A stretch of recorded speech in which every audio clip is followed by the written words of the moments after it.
My cheating wife toasted, "Congrats! You're going to be a father." I stood up and said, "You'd better congratulate my best friend." Hey Reddit, grab a snack and enjoy the shit show. Before anything, you need to get the full picture first. I'm Zach, 44 male. House in Arvada. I inherited from my grandmother, paid off, 3 bedrooms, detached garage where I spend most of my weekends. Job coordinating freight logistics for a regional distributor out of Commerce City. Boring, I know, but it pays well. 12 years with the same company. My thing is old trucks. Got a 1972 Ford F100 that's been sitting in my garage for 6 years, slowly turning from a rust bucket into something worth looking at. Bought it off a guy in Fort Collins for $3,000, which was probably too much, but the frame was solid. Rebuilt the carburetor myself. Replaced the brake lines. Sourced an original steering wheel from a salvage yard in Kansas.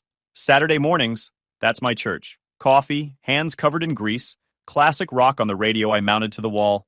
Michael was my best friend for 2 decades. We met when we were both 24, working the same warehouse job before either of us figured out what we wanted to do with our lives. Young, broke, no plan.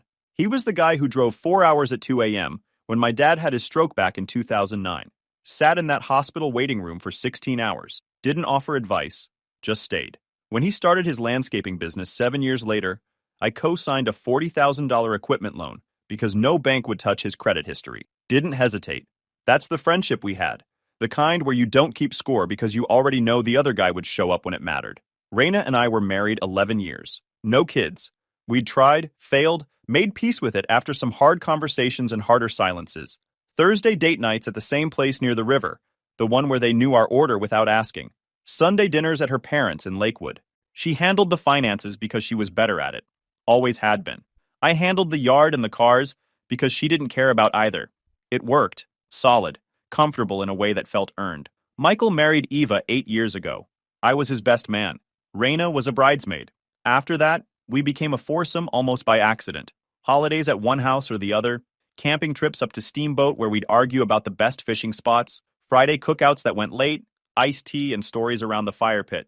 It felt like family, the kind you choose because blood didn't give you anything better. Then Eva called. Tuesday evening, late September. I was in the mudroom pulling off my work boots when my phone buzzed. Eva's name on the screen. Unusual. She usually texted, and usually about logistics. Dinner plans, schedule changes. I picked up. "Hey, Eva. What's up?" Her voice was wrong. Like someone who'd been crying for an hour and was trying to hold it together long enough to say what needed saying. "Zach, I need you to be honest with me. Completely honest." I stopped unlacing my boot. Sat up. The tone in her voice put me on alert. Eva was usually warm. Easy. This was something else entirely. "Okay. What's going on?" She took a breath. I heard it shake through the phone. "Did Raina ever mention anything to you about being pregnant?" The question didn't compute. Raina and I stopped trying years ago. IVF didn't work. We'd grieved it, talked it through, eventually accepted that our life would look different than we'd planned. She wasn't pregnant, couldn't be. We hadn't even been intimate that often lately. Life gets busy, things slow down. I hadn't thought much of it. Number. Why would you ask that?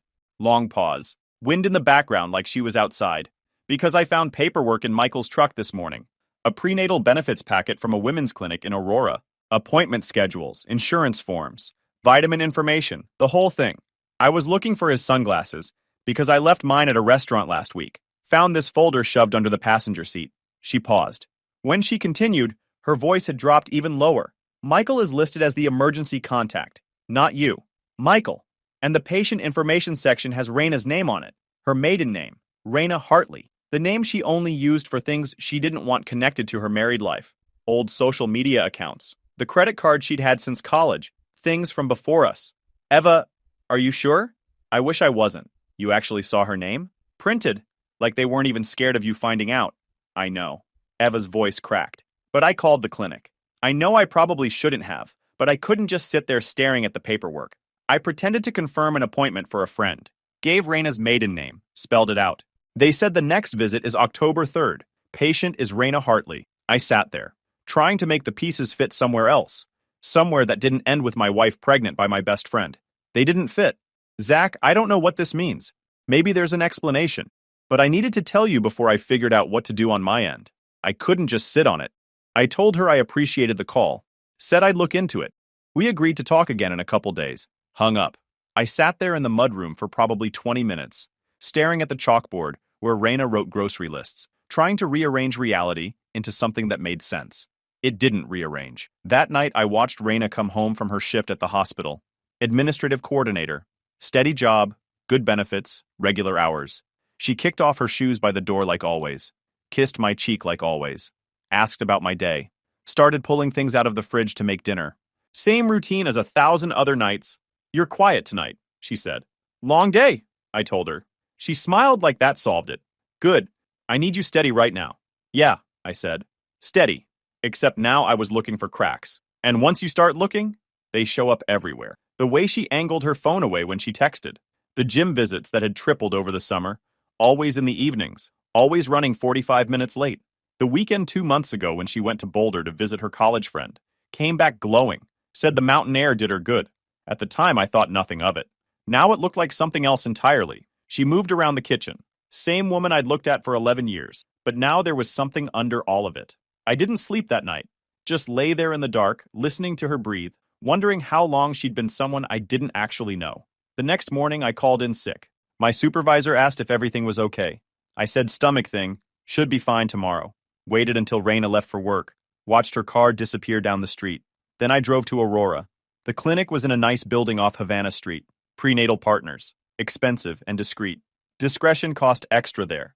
I sat in the parking lot for 40 minutes, running through what I was going to say, what I was hoping to hear, what I was terrified to confirm. Walked in, told the receptionist I was confirming my wife's appointment, gave Raina's maiden name, spelled it out carefully. She typed for a moment, looked up with a professional smile.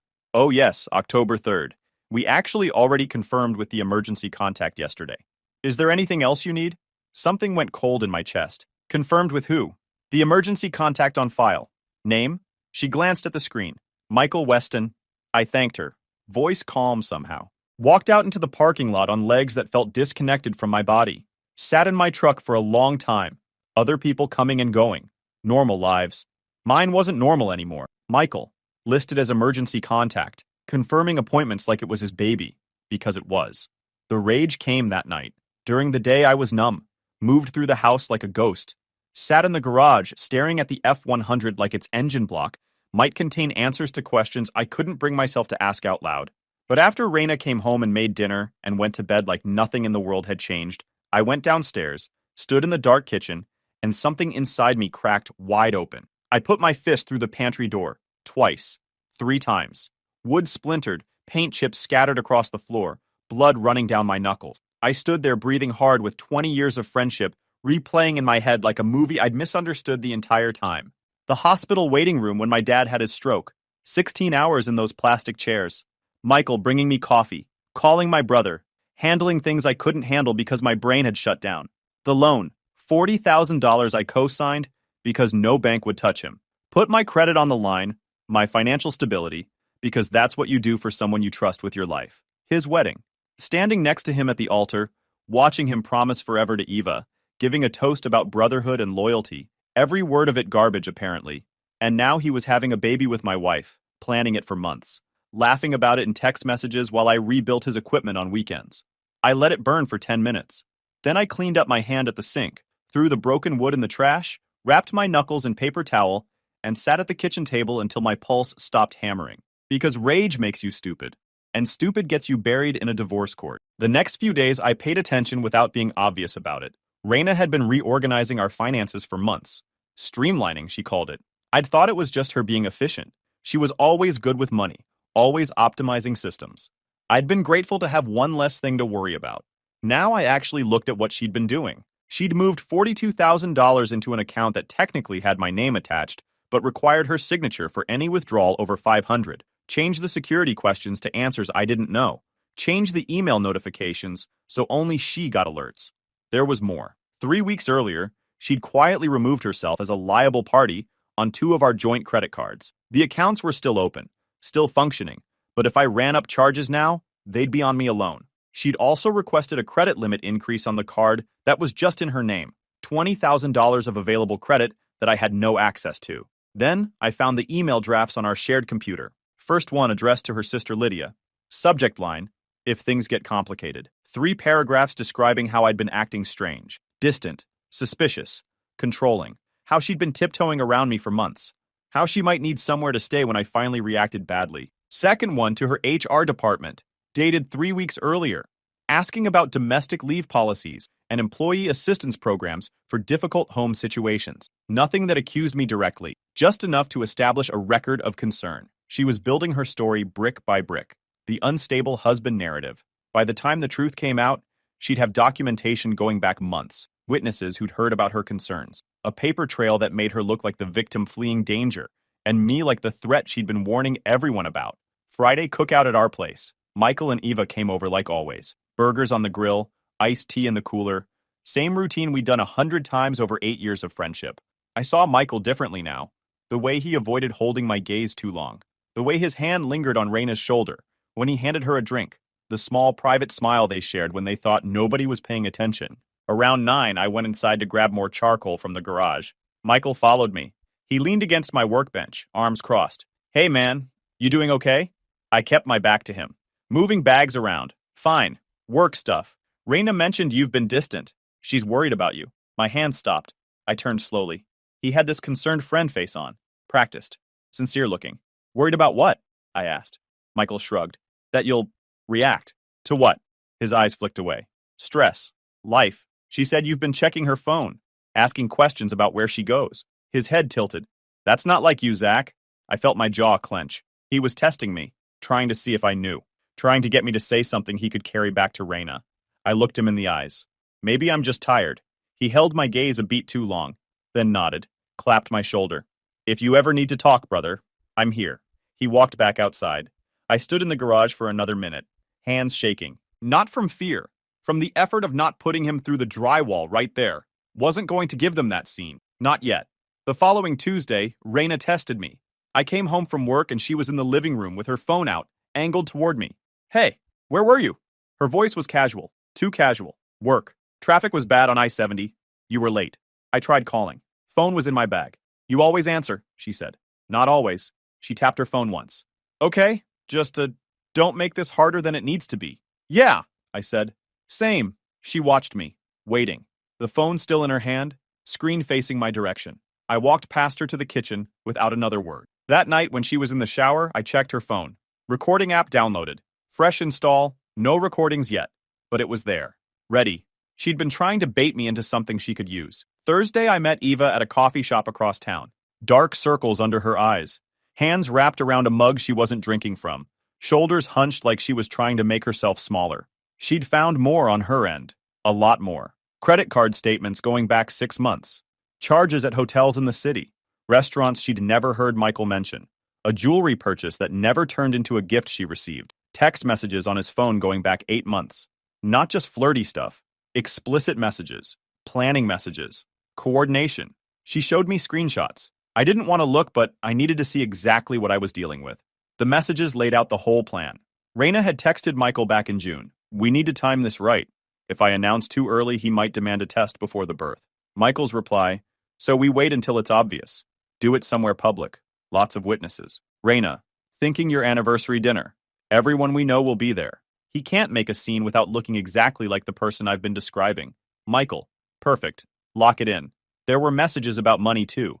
Raina had mentioned getting an appraisal on the house, floating the idea of refinancing to access equity before things got complicated legally. Michael had suggested moving valuables to a storage unit before the announcement, so there was less to fight over in the split. They'd even discussed how to handle Eva. Michael was supposed to start picking fights with her in the months leading up to the reveal. Create distance, make their divorce look like it was already happening before the affair came out. Raina had written, if we play this right, it looks like 2 failing marriages that happen to overlap, not like we planned anything. Michael's response, just keep working on his mental state story. If he blows up, he proves your point. If he doesn't blow up, he accepts it. Either way, we win. I sat there reading messages between my wife and my best friend, watching them discuss how to dismantle my life. Eva was crying silently across the table. I wasn't. I handed the phone back to her. This wasn't an affair that got out of hand. This was an exit strategy with me as the mark. Eva swallowed. He said you'd fold. Of course he did. He said you hate conflict. I nodded once. Let's give him a surprise. She nodded. What are you going to do? I'm going to let them think it's working. Until it's too late. The next week I made my moves.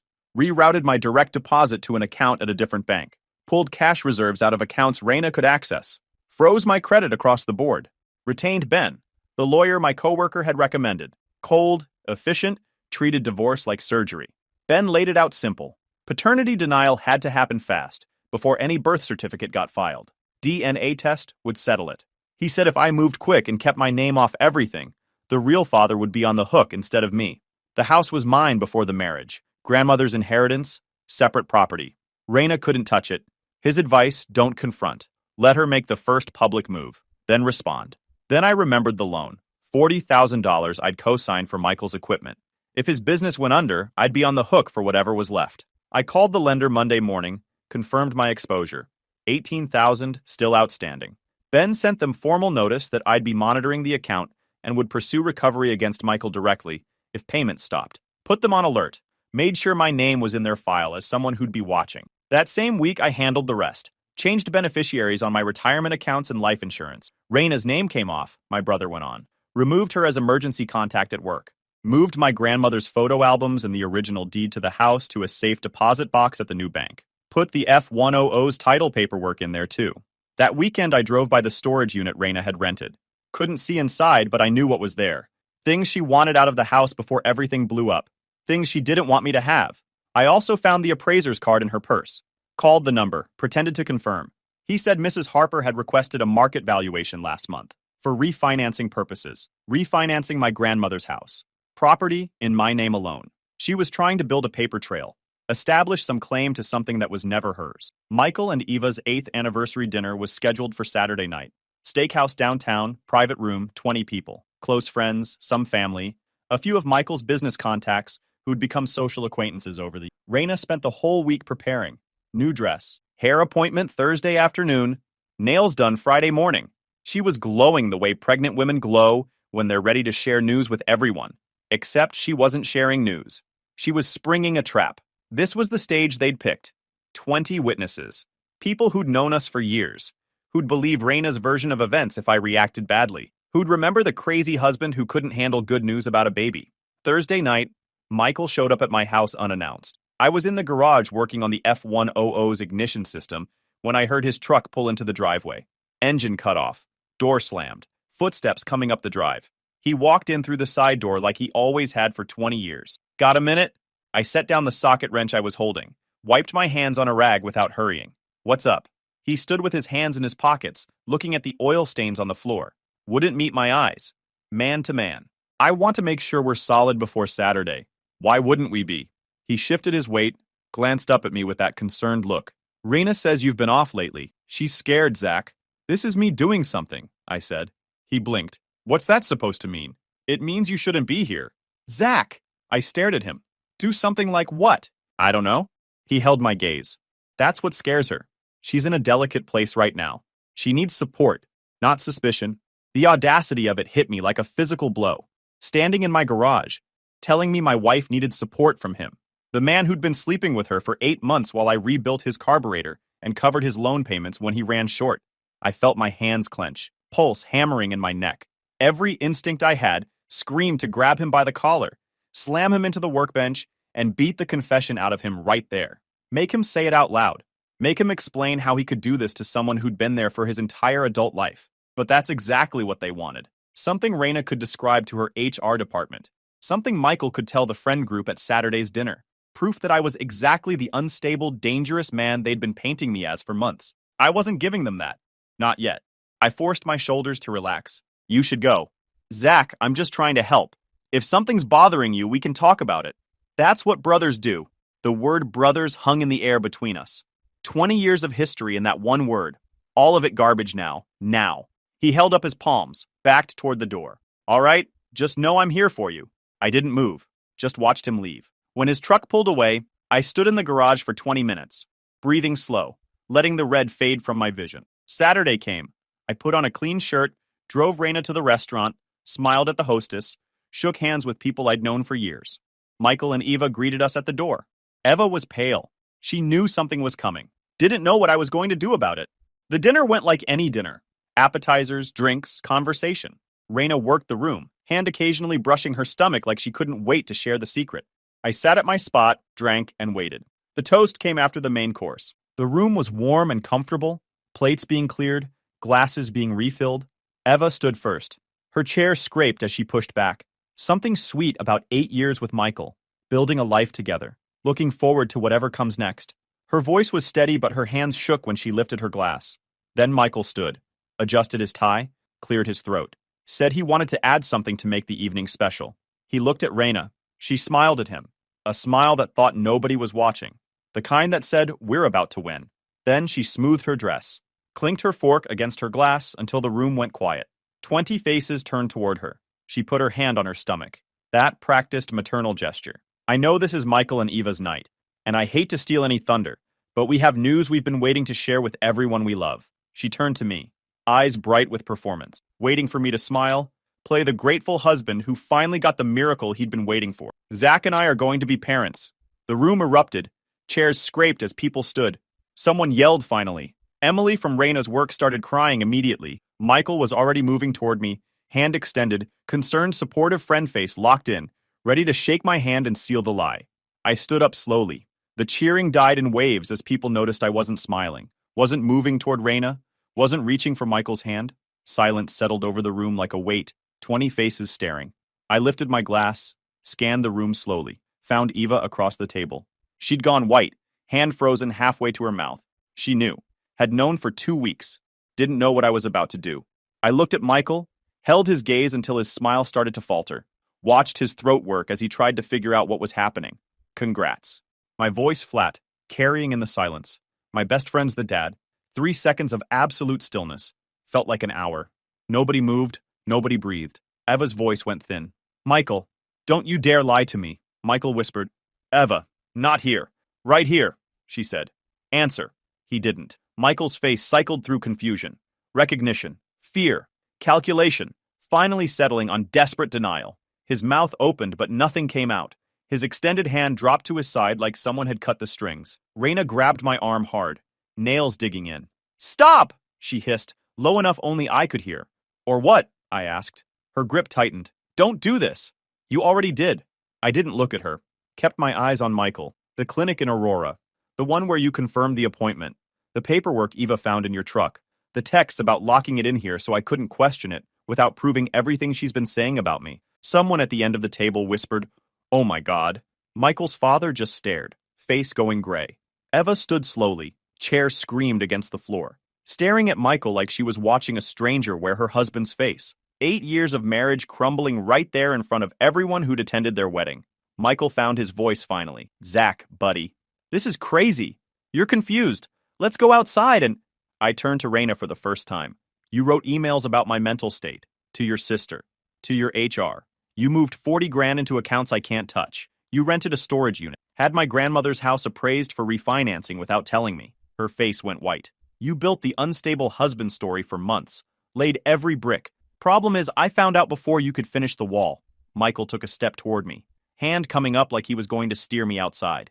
Zach, if you just listen... I turned on him, voice cold and level, but something underneath it that made him stop moving. 20 years, and this is what you do? He flinched, actually flinched, took a step back. You should probably stop talking. You've got 18 years of child support ahead of you. Save your breath. You're going to need it for court.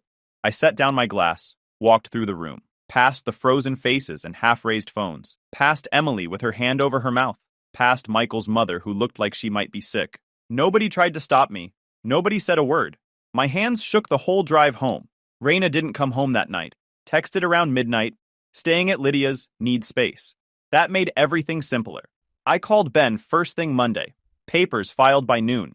Divorce petition plus formal denial of paternity with a demand for DNA testing. Tuesday, a process server found Raina at Lydia's house in Lakewood.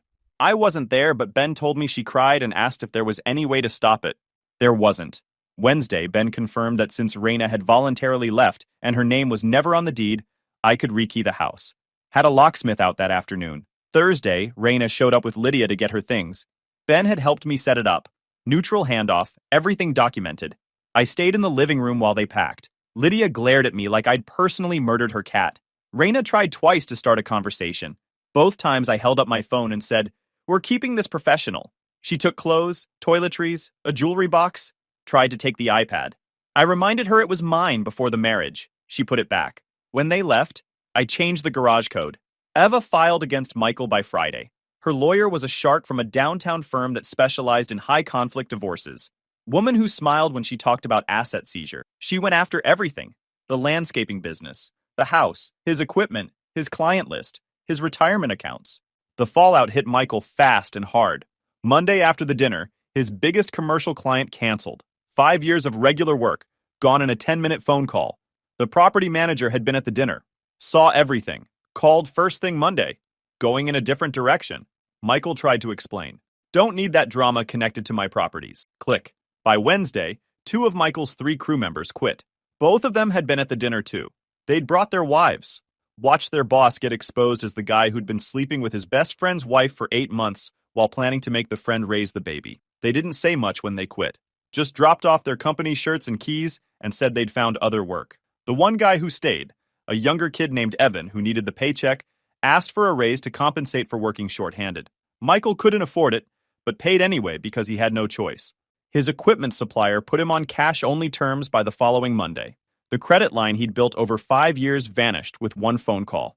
Word travels fast in the trades. People talk at supply houses, at job sites, at the breakfast joints where crews grab coffee before work. Within 2 weeks, everyone who mattered knew the story.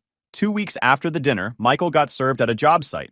Process server walked right onto the property where Michael was laying sod for a residential client. Handed him Eva's divorce papers in front of his one remaining crew member and the homeowner who was watching from the patio. Michael's face went red. The homeowner called his office that afternoon to pause the project pending review of the situation. They never called back. I heard most of this through mutual friends, the few who still talked to both sides. Nobody was lining up to defend Michael. Hard to build a sympathy narrative when 20 people watched you get exposed for planning to stick your best friend with 18 years of someone else's child support. The friend group split fast after the dinner. Most of the people we'd known for years had been in that room. Front row seats to the whole disaster. They'd watched Raina announce a pregnancy and then watched her get exposed for carrying her affair partner's child while building a paper trail to make me look dangerous.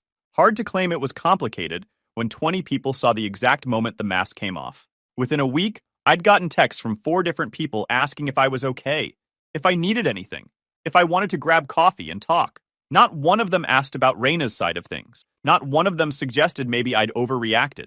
They'd seen enough. Rick, a guy Michael and I had both known since our warehouse days, called me directly the Tuesday after. Said he'd had a weird feeling about Michael for a while, but never knew how to say anything. Said he was sorry for not seeing it sooner. The few people who tried to stay neutral just disappeared. Stopped showing up to things. Stopped responding to group texts. Easier to avoid the mess entirely than pick a side publicly. Within a month, the social circle we'd built over 8 years had reorganized itself. Raina and Michael on one side with almost nobody. Me and Eva on the other, with almost everyone who mattered. Raina's situation cratered differently, but just as hard. Her HR play backfired completely. The woman who handled employee assistance programs at the hospital had been at the dinner. Front row seat to the whole thing. Watched Raina announce a pregnancy, then watched her get exposed as carrying her affair partner's baby while building a paper trail to frame her husband as dangerous. Those emails Raina had drafted about my controlling behavior and her need for domestic leave looked a lot different now. Not documentation of a scared wife, premeditation for fraud. 2 weeks after the dinner, Raina got called in for a meeting with HR. They used words like workplace professionalism and company values and conduct unbecoming. She wasn't fired outright. They were careful about that. But she wasn't getting promoted, wasn't getting the good assignments, wasn't getting invited to the meetings that mattered. Lydia got tired of hosting her within 3 weeks. Hard to have your sister living in your guest room indefinitely when she's the subject of every group chat you're in. When Lydia's own friends started asking pointed questions at social events, Lydia finally told Raina she needed to find her own place. Raina ended up in a 1-bedroom apartment complex near DIA. Thin walls and parking lot arguments at 2 in the morning. Michael moved in because neither of them could afford anything better. They were stuck with each other now, and from what I heard, it was going about as well as you'd expect. The paternity test came back in late January, shortly after the baby was born. Court-ordered DNA test, no room for argument. Michael was the biological father. His name went on the birth certificate. Child support obligations started at birth and would run for 18 years. Ben made sure I wasn't on the hook for anything. No signatures on hospital paperwork. No acknowledgement of paternity. Clean separation between me and a kid that was never mine. Eva's lawyer dismantled Michael in the divorce proceeding. He lost the house, had to liquidate equipment to cover the settlement, sold 2 trucks and a trailer. The equipment sale paid off the loan I'd co-signed. Lender got their money. My name came off the paperwork. One less thing tying me to him. He lost most of his commercial accounts and half his residential ones. The business survived on paper, but barely covered operating costs. From what I heard, he was working alone now. Evan had finally found better work. My divorce finalized in February. Raina got her personal property, her car, and a small settlement from accounts that existed before I locked everything down. I kept the house, my retirement, the F-100. Then came the mediation. Raina's lawyer requested a final settlement conference in March, said there were unresolved issues about asset division language and mutual fault wording in the final decree. I knew what it really was. One last shot at rewriting the story. One more attempt to turn defeat into something she could live with. Ben prepped me beforehand, told me she'd probably try to negotiate changes to how the divorce was characterized in court records. He was right about all of it. We met in a conference room at Ben's building. Raina sat across the table with her lawyer. She was thinner now, tired looking. Michael wasn't with her. Probably couldn't afford to miss whatever work he still had. Her lawyer started with the usual boilerplate. Amicable resolution, both parties' interests, moving forward productively instead of dwelling on the past. Then Raina took over. She wanted the decree language changed. No fault assignment. Pure mutual irreconcilable differences. Nothing about circumstances or third parties. She wanted a non-disparagement clause, preventing either of us from discussing what happened. And she wanted wording that would prevent anyone from subpoenaing the emails she drafted about my mental state. I'm offering you peace, she said. No, I said. You're selling silence? Her jaw tightened. Call it what you want. Fine, I said. I'm not buying. Her lawyer jumped in. My client is also requesting a financial adjustment.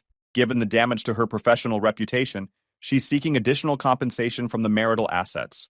Ben didn't blink. No. Raina leaned forward, looked at me directly. I'm trying to protect myself here, Zach. You made sure everyone knows what happened. My career is damaged. My family won't talk to me. I deserve something for that. I let the silence stretch. She kept going. And I want language in the decree that says the pregnancy timeline was unclear. That way nobody can prove I planned anything. She leaned back, tried a different angle. Her voice went harder. Pay me what I'm asking and sign the non-disparagement. Otherwise, I start telling people you were abusive, controlling, that I was scared of you. I've still got those emails, Zach. HR believed them once. Other people will too. There it was. The real Raina. Pay me or I smear you. I stood up. We're done. The decree stays as written. You don't get extra money for getting caught. You don't get to pretend the timeline was fuzzy. And if you want to tell people I was abusive, go ahead. 20 witnesses watched you announce another man's baby as mine. See how that story plays. She tried one more angle. Voice smaller now. Zach, we were married for 11 years. Doesn't that count for anything? It counted for a lot. You're the one who decided it didn't. I turned to Ben. We done? He nodded, gathered his files. I walked out of the conference room without looking back. Took the elevator down alone. Walked through the lobby and out into the March afternoon. It was over. Michael's got 18 years of child support and a business that barely keeps the lights on. Raina's got a 1-bedroom near the airport and a story nobody believed. Me? I've got my house, a truck that runs, locks that only I have codes to. They wanted to write my ending. They don't get a pen anymore. Guys, we are so close to hit 100,000 subscribers on this channel. If you are not subscribed to the channel, please consider subscribing. It really helps hit that 100,000 mark. Thanks for making this dream come true. Know your place. Your family eats because of me. My boss yelled, denying my promotion, so I signed a better offer, quit, and watched HR escort her out. Hey, Reddit. I'm Ronnie, 41 male, and I didn't plan a career in data centers. I just kept saying yes to the ugly hours, and somehow that turned into a job title. 15 years ago, I was a night shift NOC tech at a regional ISP in Phoenix, staring at blinking dashboards and hoping nothing lit up red. Then a cooling unit died in the primary cage. Everyone else was blowing up the on-call manager, who'd conveniently missed his phone. So I handled it, kept the racks from overheating and got everything stable before sunrise. The client never even knew. The next morning, my manager pulled me aside and hit me with the line that stuck. Uptime isn't about being a hero. It's about making sure nobody ever needs one. That became my whole mindset. Stability, redundancy, change control, the boring stuff that keeps the lights on so everyone else can act like the infrastructure just magically works. I'm divorced, raising my 12-year-old son Jensen, mostly on my own. His mom moved to Seattle 3 years ago for a job that was supposedly temporary. It wasn't. So it's me and him in a 2-bedroom apartment in Charlotte, North Carolina, where I've spent the last 6 years as operations lead at Sentinel Ridge Hosting. We run managed infrastructure for banks, healthcare platforms, e-commerce companies, the kind of businesses where 5 minutes of downtime means 7 figures in losses and a very uncomfortable phone call with lawyers. Every Sunday night, Jensen and I eat Chinese takeout and watch old sci-fi movies. It's our thing. Those Sunday nights are the only hours of the week where my phone stays in the other room. That context matters, because when my boss told me my family eats because of her, she wasn't just insulting me. She was telling me she owned those Sunday nights too. The promotion conversation lasted 10 minutes. I checked my watch when I walked in, and again when I walked out, wondering how a decade of my professional life could be dismissed in less time than it takes to microwave a frozen burrito. Sentinel Ridge had been dangling the infrastructure director title for 2 years. Every quarterly review, same script. You're doing great work, Ronnie. Leadership is watching. Keep it up and we'll get you there. The corporate equivalent of, we have food at home. I'd kept it up anyway. Maintained the entire Eastern region's uptime north of 99.99% for 18 consecutive months. Built the incident response playbook that 3 other regions adopted. Personally managed the relationship with Meridian Financial, our largest client, through 2 major platform migrations without a single SLA breach. The numbers told a story anyone could read. Incident resolution time down by roughly a third. Client retention at 97%. 0 regulatory findings in 3 consecutive audits. I had the metrics printed out, tabbed and highlighted, sitting in a folder on my lap like evidence for a trial I naively thought I was going to win. But Gwen, my direct manager and VP of operations, sat across from me with that particular smile. The one that meant bad news was incoming, but she wanted you to thank her for the gentle delivery. Corporate hostage negotiator energy. She explained that the timing wasn't right, that the board wanted someone with more cross-functional visibility for this role. Someone who could represent operations at the executive level. Translation. Someone who plays golf with the right people and knows which fork to use at client dinners. Someone who looks like leadership rather than does leadership. I pointed out that I interfaced with clients directly every week, that I'd presented incident postmortems to the C-suite 4 times this year, that Meridian's CTO had my personal cell phone and used it. She nodded and explained that leadership presence wasn't just about content, it was about how you show up, the optics, the executive gravitas. She actually used the word gravitas without irony, optics. Gwen's favorite word. She'd built her entire career on optics, showing up to client meetings in blazers while I was elbow deep in server racks, taking credit for incident resolutions. She couldn't explain if you spotted her the first 3 letters, schmoozing with executives at networking events, while her actual team handled the overnight pages. I'd watched her present my post-incident analysis to the board last quarter, without mentioning my name once.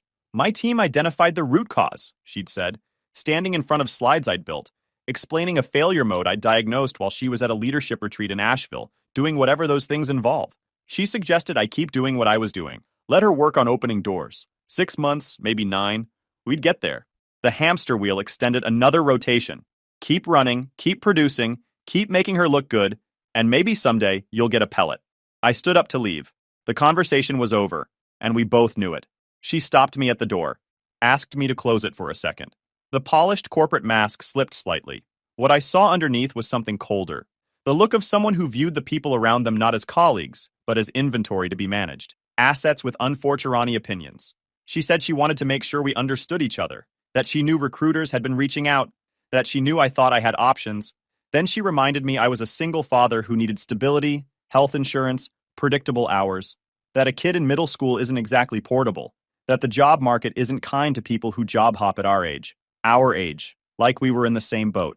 Like she hadn't just told me I wasn't ready for the promotion she'd gotten 3 years ago. Then the line that changed everything. Your family eats because of me, because I've protected your position here, because I've kept you out of the layoff conversations. A little gratitude and patience would go a long way. I didn't respond, didn't give her the satisfaction. Just nodded once, opened the door, and walked back to my desk. But something shifted in that moment.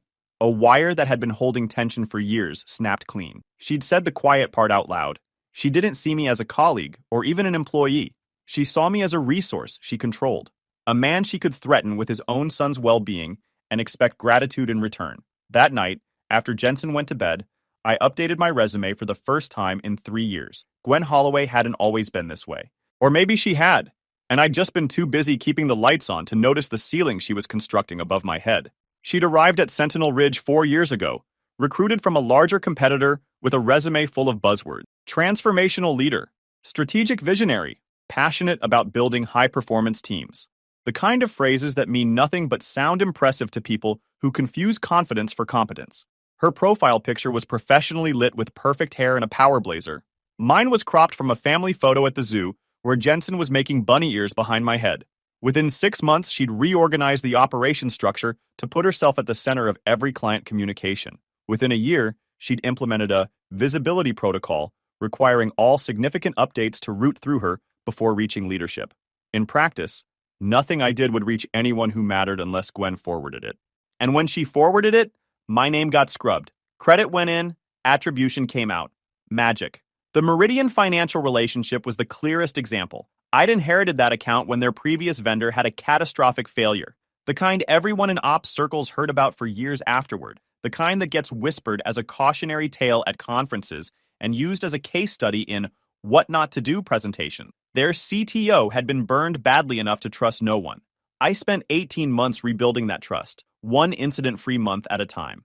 Weekly check-ins, transparent reporting, actually answering my phone when she called at weird hours, which apparently was revolutionary in an industry where "we'll get back to you" usually means "we'll get back to you whenever we feel like it." By year 2, the client's CTO called me directly with concerns, bypassed the support line entirely because she knew I'd give her a straight answer instead of corporate spin. She trusted my judgment. She'd told me explicitly that Sentinel Ridge kept their business because of me. Not the company, not the brand. Me. Gwen's response to this? She inserted herself into every Meridian communication, CC'd herself on every email, and started scheduling executive alignment calls that were really just opportunities to take credit for stability I'd built. During the last contract renewal, she presented the relationship as her achievement. I wasn't even invited to the meeting. Andre, our senior systems engineer and the closest thing I had to a friend at Sentinel Ridge, put it perfectly one afternoon. She's not managing operations. She's managing the story of operations. And in her story, she's always the hero saving everyone from disasters that conveniently happened off screen. Andre had been around longer than anyone, a quiet guy in his 50s who'd seen 3 management regimes come and go. He understood the systems better than anyone alive, could diagnose a network issue by the sound the switches made, and understood the politics well enough to keep his head down. He'd started making observations lately, noting how every incident report got edited before going upstairs, how my 17-page root cause analysis became 3 pages after Gwen's review. Funny how problems keep getting smaller the higher up they travel, he said once. Like reverse gravity, except for accountability. Every one of those trimmed sections covered decisions Gwen had made or approved. The firmware update she'd pushed without proper testing because a client complained. The overnight monitoring staff she'd reduced from 3 to 1 because automation could handle it. The cooling maintenance she'd deferred to make quarterly numbers prettier. Every decision created risk. Every time I documented that risk, the documentation disappeared into her editorial process and emerged sanitized, blame-free, and ready for executive consumption. I wasn't just being blocked from promotion. I was being used as a shield. All the risk lived with me. All the credit lived with her. And if anything ever went wrong, I knew exactly whose name would appear on the incident report while hers stayed absent. The Meridian contract renewal was coming up in 2 months, along with a major platform migration requiring perfect execution. Gwen was already positioning herself to lead it, meaning she'd be in the meetings while I did the actual work. Again, I started taking recruiter calls seriously. The offer from Redstone Infrastructure came through on a Tuesday afternoon. Director of Incident Operations. 30% salary increase. Full remote flexibility with quarterly travel to their Denver headquarters. And most importantly, a clause I'd negotiated myself limiting mandatory on-call to 1 weekend per month, with comp time guaranteed for anything beyond that. I'd been interviewing quietly for 2 months, 3 final rounds with different companies, taking PTO for appointments that were actually video calls from my car in various parking lots around Charlotte. The automotive interview circuit. Redstone felt right. A company with actual engineering culture, not just slide decks about engineering culture. Their CTO had been an ops person before leadership, which meant he understood uptime wasn't magic. It was discipline, investment, and treating the people who did the work like professionals instead of resources. Before accepting, I negotiated one more thing. A start date 3 weeks out instead of 2, giving me time to wrap up responsibly and take Jensen camping before the transition. They agreed without pushback. I signed the offer Wednesday evening after Jensen went to bed. Cleared the background check by Friday. Monday morning, written confirmation arrived. All contingencies satisfied. The job was mine. The exit door was open. Monday afternoon, I requested a meeting with Gwen. She looked surprised when I walked in and closed the door. Probably expected another conversation about migration timelines or resource allocation or some other fire that needed my attention. Instead, I placed a single sheet of paper on her desk. This is my 2-week notice. My last day will be the 28th. 3 full seconds of silence. I watched her process it. Confusion. A flicker of what might have been panic. Recalculation. Then the familiar mask sliding back into place. She tried the concerned mentor angle first. Said she knew the promotion news was disappointing, but these things take time. Politics, patience, building relationships. Running away wasn't the answer. Translation. Stay on the hamster wheel. The pellet is coming eventually. I told her I wasn't running. I was making a career decision. She pivoted to guilt. Reminded me I had a son. That stability matters. Asked what happens if this new opportunity doesn't work out. Said the job market isn't exactly friendly to people at our stage of career. Our stage. Like we were peers. Like she hadn't spent 4 years making sure I stayed exactly where I was. Same play as before. Different phrasing. I told her my decision was final. Her expression shifted. She pointed out the Meridian migration was in 6 weeks. That I was the only one who knew their environment at this level. Their systems, their quirks, their people. That leaving now put the entire relationship at risk. The company at risk. I explained the migration plan was documented. The runbooks were complete. Any competent engineer could execute them. She demanded I push my start date. Give 8 weeks instead of 2. Let them hire and train my replacement properly. Then, insisted I be available for questions after leaving. Consultant arrangement. Emergency contact. Whatever it takes. No. The word hung there. I don't think she'd heard it from me in 6 years. I'd always been the yes guy. Yes to the extra project. Yes to the weekend coverage. Yes to the scope creep and unpaid overtime and impossible deadlines. That guy was done. I explained my notice period was 2 weeks. As specified in my employment agreement, I'd complete all standard handover procedures and documentation during that time. After the 28th, I wouldn't be available for Sentinel Ridge business in any capacity. Not consultant calls, not emergency contacts, not quick questions that turn into 4-hour firefights. Nothing. Not negotiable. She smiled coldly. I hope you know what you're doing, Ronnie. Decisions have consequences. The industry is smaller than you think. Yes, they do. For 6 years, I'd been the guy who fixed things before anyone knew they were broken. Early morning alerts resolved before clients woke up. Weekend pages handled without logging overtime because the team needed me. Unofficial changes pushed through because the proper change control process took too long. And Gwen needed results yesterday so she could send leadership a nice update. All of that stopped the day I submitted my notice. I didn't sabotage anything. Didn't delete files or hide documentation or plant any landmines. I simply started following actual policies.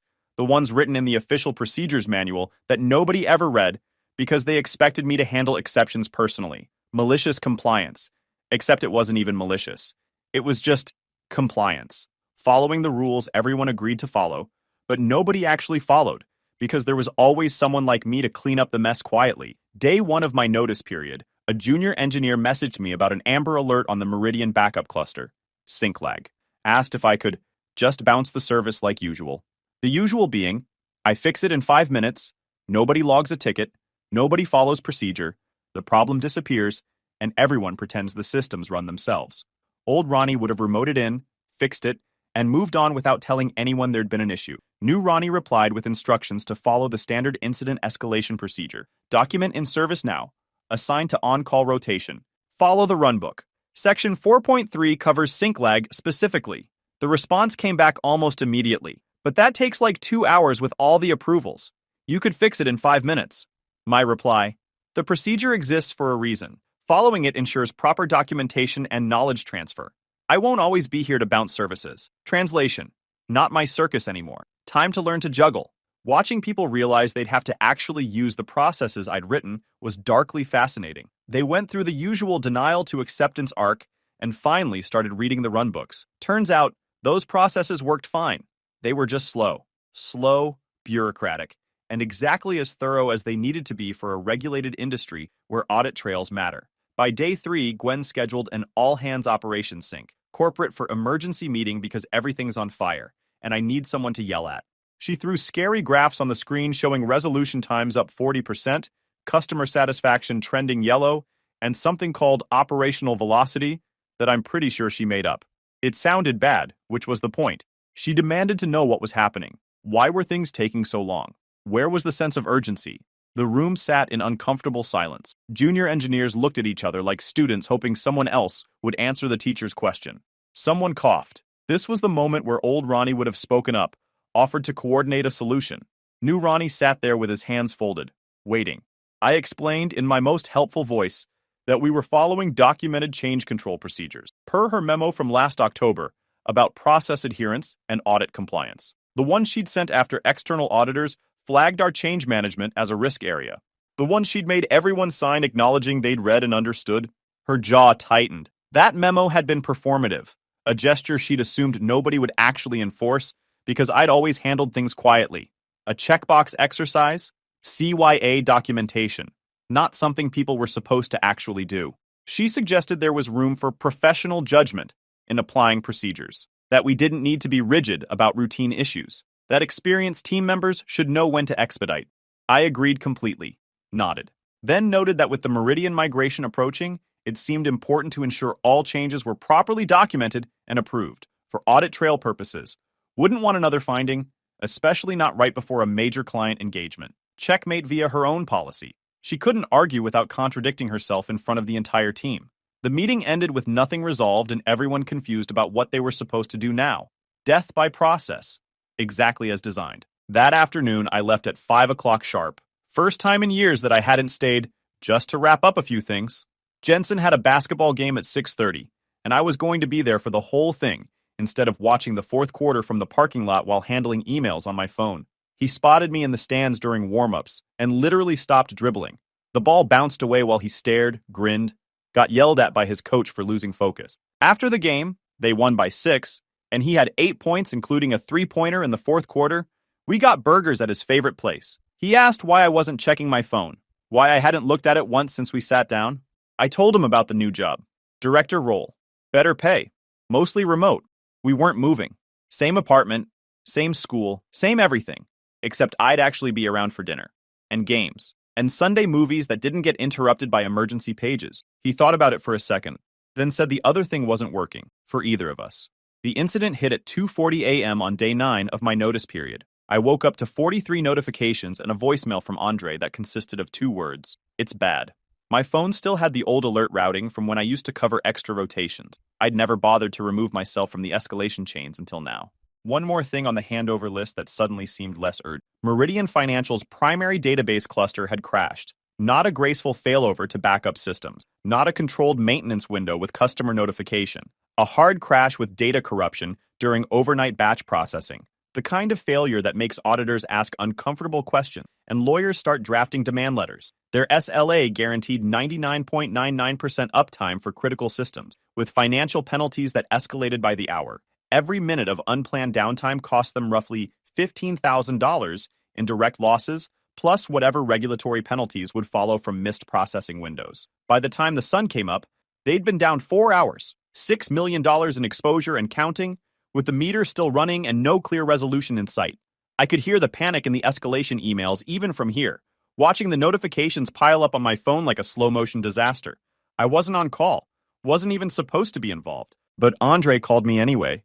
And I picked up because old habits die hard, and because I wanted to know what happened to systems I'd protected for 6 years. He explained the situation in his usual deadpan. The crash was caused by a storage firmware update, one that wasn't on the approved change calendar. The change request showed a junior engineer's name as implementer, but Gwen had pressured him to push it Friday night because the client CTO had mentioned query performance during a business review. Gwen wanted it fixed before Monday, so she could send a proactive communication about how responsive Sentinel Ridge was to client concerns. Told him to skip the staging environment testing because we don't have time for the full process on something this routine. Classic Gwen. Quick wins that looked good in the moment and exploded catastrophically later. Maximum visibility, minimum diligence. The firmware equivalent of "I'm sure it'll be fine," followed by "How could anyone have predicted this?" The answer, of course, was that everyone who knew anything about change management could have predicted this. That's why change management exists.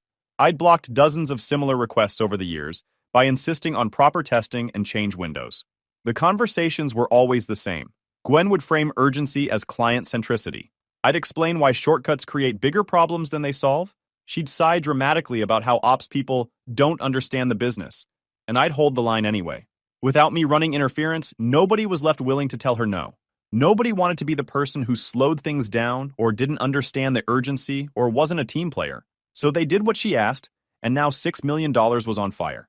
Andre had documentation. The email chain between Gwen and the junior engineer was damning in its clarity. She hadn't put instructions in writing directly. She was too politically savvy for that, but his replies referenced her verbal instructions with the precision of someone who knew he might need cover later. Smart kid.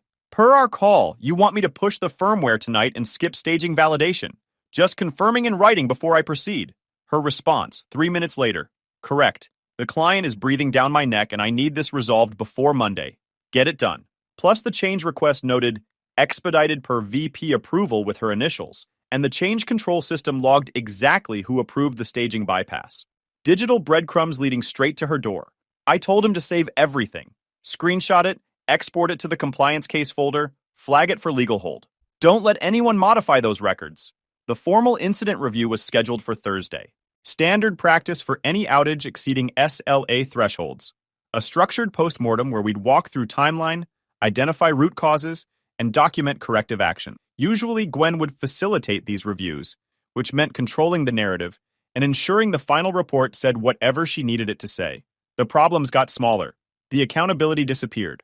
The lessons learned were always about process improvements that someone else would implement. But this time, there was a new variable. The outage had triggered Meridian's breach notification requirements, which meant their compliance team was demanding an independent review with full documentation. They'd insisted on including their own technical lead in the meeting, Marisol Vega, a senior systems architect I'd worked with during both previous platform migrations. Marisol didn't play politics. She played facts, had a reputation for being relentless about root cause analysis, the kind of engineer who would follow a problem through 17 layers of corporate obfuscation until she found the actual answer. She once told me her job was to find what broke and why, and corporate feelings weren't her concern. And she had access to logs that Gwen couldn't edit. I spent the days before the review compiling documentation. Every email where Gwen had pushed for expedited changes. Every instance where proper testing had been skipped at her direction or with her approval. Every sanitized report where risk factors got edited out before reaching leadership. Clean timeline. Supporting evidence. All factual, all verifiable, zero commentary or interpretation. I wasn't planning to sabotage anyone. I was just planning to tell the truth when asked. The incident review took place in the main conference room on the executive floor, the one with the good chairs and the view of the parking garage. Present, Gwen, myself, Andre, our CTO, Marisol from Meridian, and an HR representative I'd never seen at a technical meeting in 6 years of working there. HR representatives don't attend postmortems unless someone's about to become post-employed. Her presence told me everything about what leadership expected to happen in this room. This wasn't just a post-mortem. This was a tribunal with better lighting. Gwen tried controlling the narrative from the opening minute. She'd prepared. Hair perfect, blazer crisp, confident smile firmly in place. Thanked everyone for being there during a challenging week. Acknowledged we'd fallen short of our commitments. Said she took full responsibility for ensuring we do better going forward. Yeah, taking responsibility for improvement is not the same as accepting responsibility for failure. It's the rhetorical equivalent of a magician's misdirection. Watch this hand, not that one. Then she suggested we focus on constructive root cause analysis rather than assigning blame. Translation, let's make sure blame lands somewhere else. She asked me to walk through the technical timeline. Gracious of her to let me present the facts that would end her career. I'd prepared 8 slides, timestamps, log excerpts, email threads, facts arranged in chronological order, sourced to specific documentation. Just reality with receipts. I explained the incident began at 2:40 a.m. when the primary database cluster experienced a corruption event during scheduled batch processing. Root cause was a storage firmware update that introduced a compatibility issue with our database versioning. The firmware documentation explicitly required staging environment validation before production deployment. The update went to production at 11:34 p.m., the previous Friday. Without staging validation, I showed the change request screenshot, submitted 9:45 p.m. Friday, approved 9:50 p.m. 5 minutes from request to approval for a firmware change on production database systems. Standard change control requires a 72-hour review window plus mandatory staging validation. Both requirements were waived. The waiver notation read, expedited per VP approval, DH. Gwen shifted in her seat but kept her expression neutral, explained it was a judgment call based on client urgency. Meridian had flagged performance concerns that needed prompt attention.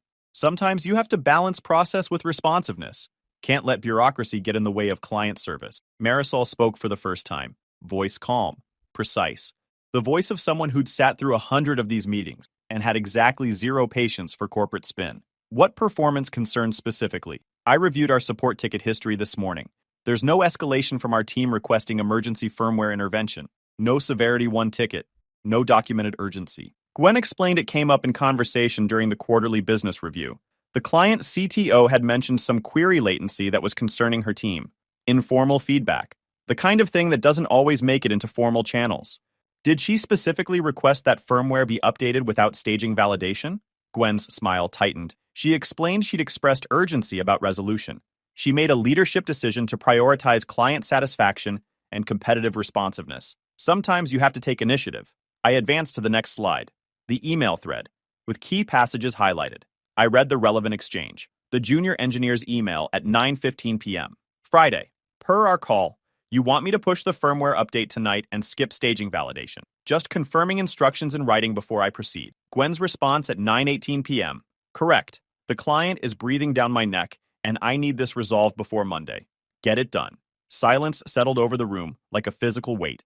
Gwen claimed she was paraphrasing client pressure, not overriding safety procedures. The engineer had the authority to push back if he had concerns. He could have said no. Our CTO leaned forward, noted the email seemed fairly explicit, asked if there was another interpretation he was missing. Gwen said context matters. She was communicating urgency, not overriding change control. Experienced professionals should understand nuance. Andre cleared his throat. He'd been watching with his usual detachment, but something in his posture had shifted.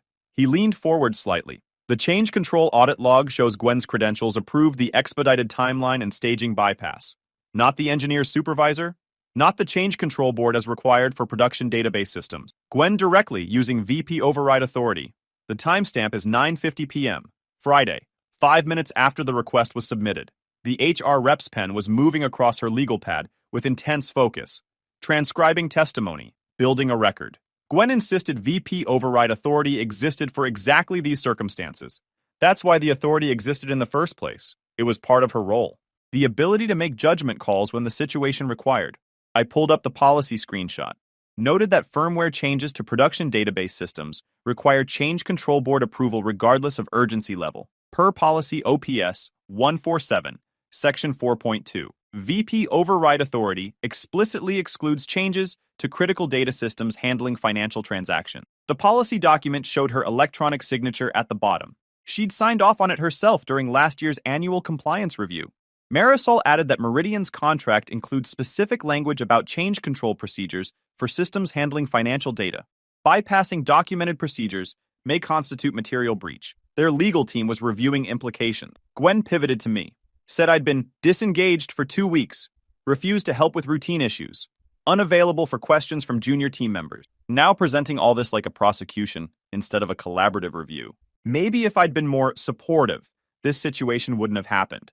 I explained I'd followed documented procedures during my notice period, as required by company policy for transitioning employees, every issue handled according to the established escalation matrix. This incident occurred because documented procedures were bypassed at her explicit written instruction, an instruction I wasn't consulted about and didn't approve. She stood up. Chair scraped the floor. I don't have to sit here and be attacked by someone who's already checked out. Our CTO held up a hand, called for a break, asked Gwen and the HR rep to join him in his office. Marisol caught my eye as we filed out. The faintest nod. Professional acknowledgement between people who value facts over narratives.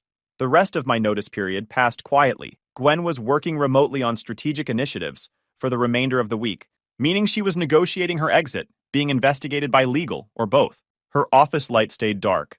On day 11 of my notice, I was in the break room getting coffee when I heard the elevator ding. I looked up and watched Gwen walk out, followed by an HR rep and a security officer. She was carrying a cardboard box. The sad, standard issue kind they keep in supply closets for exactly this purpose. A few picture frames visible on top. Her badge hung from a lanyard around her neck, but the way the security officer walked slightly behind her told me it had already been deactivated. Just decoration now. She didn't look around, didn't make eye contact with anyone, just walked straight toward the lobby doors, the HR rep maintaining that practiced neutral expression. The security officer wasn't aggressive, just present. The whole thing took maybe 45 seconds. Quiet. Professional. 1 minute she was VP of operations, the next she was someone who used to work here, walking toward her car in the parking garage. Someone near the window whispered, "Finally," under their breath. I didn't disagree. Our CTO called me into his office on my second to last day to confirm what the grapevine had already established. Gwen was gone. Effective immediately. The official internal announcement would describe it as a mutual decision to pursue new opportunities. The reality: legal reviewed the email chains, HR reviewed the policy violations, and Meridian made it clear they needed documented governance improvements and leadership changes in the operations organization if the relationship was going to continue. He said they were aware of how badly they'd handled my situation, the promotion, the visibility issue, the way credit got redistributed upward while risk got pushed downward. All of it. If I'd consider staying, we could discuss the director role, different reporting structure, compensation that actually reflected my value, real authority this time, not just responsibility. He meant it. I could tell from the desperation in his voice. Everything I'd wanted 2 months ago. Now it felt like being offered a window seat on a plane that had already crashed into the mountain. I told him I appreciated that, genuinely, but I'd made commitments.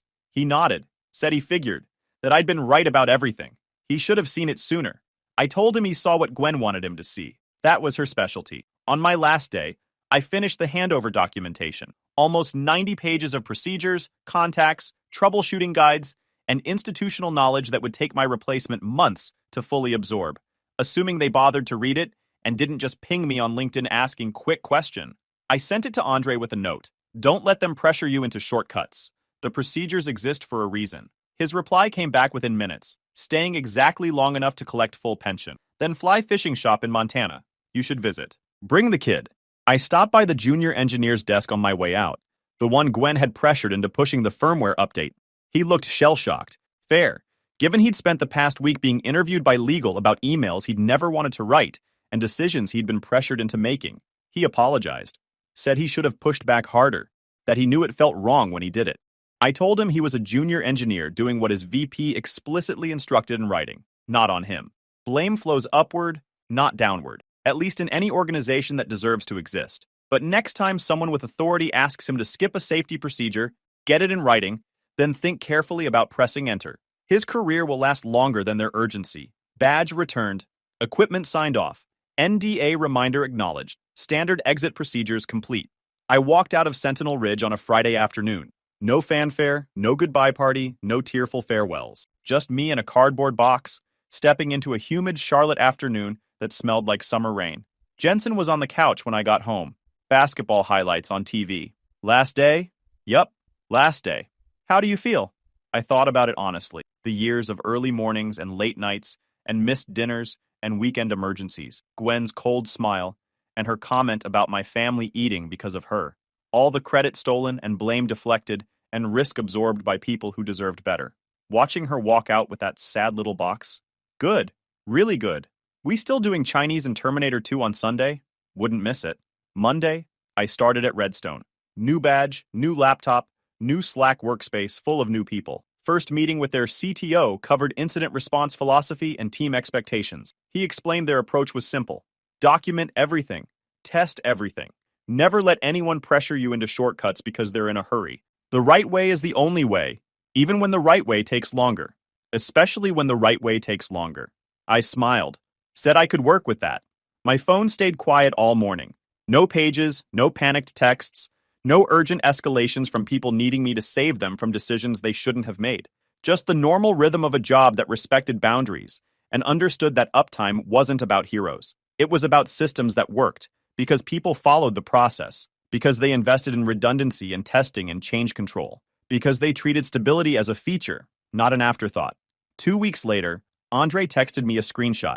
Company-wide email announcing organizational updates in the operations division. Gwen's name appeared exactly once, buried in the third paragraph. We thank Gwen Holloway for her contributions and wish her well in future endeavors. The rest was corporate boilerplate about continued commitment to operational excellence and strengthening our leadership team and exciting opportunities ahead.